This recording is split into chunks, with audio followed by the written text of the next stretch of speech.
ગુરુવારનો દિવસ education company PhysicsWallah માટે ઉજવણીનો દિવસ રહ્યો, કારણ કે તેના અનેક વિદ્યાર્થીઓ સીબીએસઈ ધોરણ 10ની બોર્ડની પરીક્ષા 2024માં ઉચ્ચ સ્કોર તરીકે ઉભરી આવ્યા, જેમાંથી કેટલાક વિદ્યાર્થીઓએ પૂરેપૂરા 100% ગુણ મેળવ્યા હતા અને ટોચનું પ્રદર્શન કર્યું. તેમજ ફાજિકલાના વૈભવ અરોરા, અમદાવાદના અમૌલિક પંડિત અને ભુવનેશ્વરના આયુષ્માન મલ્હોત્રાનો સમાવેશ થાય છે, જેમણે 100% ગુણ મેળવીને દેશના ટોચનું સ્થાન પ્રાપ્ત કર્યું હતું. તેમજ ટેક એલેબન્ટ ઓફલાઈન સેન્ટર PW વિદ્યાર્થીઓ દ્વારા અમદાવાદના સન્માન સમારોહનું આયોજન પણ કરવામાં આવ્યું હતું, જ્યાં સીબીએસઈ ધોરણ 10ની બોર્ડની પરીક્ષાઓ 2024માં સારું પ્રદર્શન કરનાર શહેરમાં PW વિદ્યાર્થીઓનું સન્માન કરવામાં આવ્યું. ઉચ્ચ પ્રદર્શન કરનારાઓના સર્વજીત મુખોપાધ્યાયને દીક્ષાંત ચૌહાણ સામેલ થયો છે.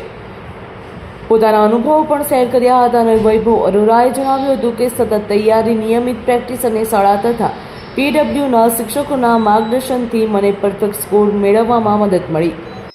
ईयर तो बहुत ही मतलब कंसिस्टेंटली रहा हूँ मैं. हर रोज़ लेक्चर रिवाइज करता था, क्लास नोट्स देखता था और PW से भी बहुत सपोर्ट मिला है. पहले सेल्फ स्टडी किया करता था मैं. 10th में मैंने PW ज्वाइन किया. PW में मॉड्यूल्स बहुत ही अच्छे, मतलब बहुत अच्छे लेवल के क्वेश्चन होते हैं, बेसिक टू एडवांस में, और बहुत ही फ़ायदा मिलता है उसको सॉल्व करके. और पेरेंट्स का बहुत ही मेरी जर्नी में बहुत अच्छा सपोर्ट रहा है. वो हमेशा कुछ अगर डाउन हो रिजल्ट प्री बोर्ड में, तो भी मेरे को सपोर्ट करते हैं. मेंटल काउंसलिंग, मेंटल वेलबींग के लिए इधर आपका स्टूडेंट सेल्फ.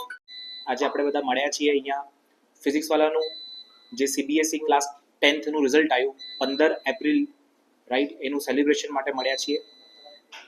CBSEનું જે રિઝલ્ટ્સ છે એમાં 500માંથી 500 એટલે કે AIR1 ટોપ રેન્ક PW વિદ્યાપીઠના 3 સ્ટુડન્ટને ફૂલ પર્સન્ટેજ મળેલ છે, જે સ્ટુડન્ટ કમ્યુનિટી માટે, PW માટે બહુ ગર્વની વસ્તુ છે. PW વિદ્યાપીઠ એટલે કે PW ફિઝિક્સવાલાનું ઓફલાઈન વર્ટિકલ એ બેઝ છે SPT² મોડલ પર, જેનો મતલબ છે સ્ટુડન્ટ, પેરેન્ટ, ટીચર અને ટેકનોલોજી. ફિઝિક્સવાલા વિદ્યાપીઠ ટેકનોલોજીને જોડે છે સ્ટુડન્ટ, પેરેન્ટ અને ટીચર્સથી, જેના લીધે મેક્સિમમ બેનિફિટ સ્ટુડન્ટને મળે છે અને એ એના એજ્યુકેશનમાં સારી રીતે પ્રગતિ કરી શકે છે.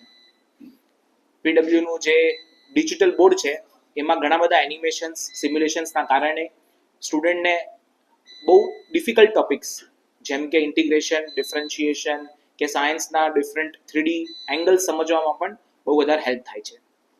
PWના જે મોડ્યુલ ડિઝાઇન હતા એ બોર્ડ લેવલથી થોડા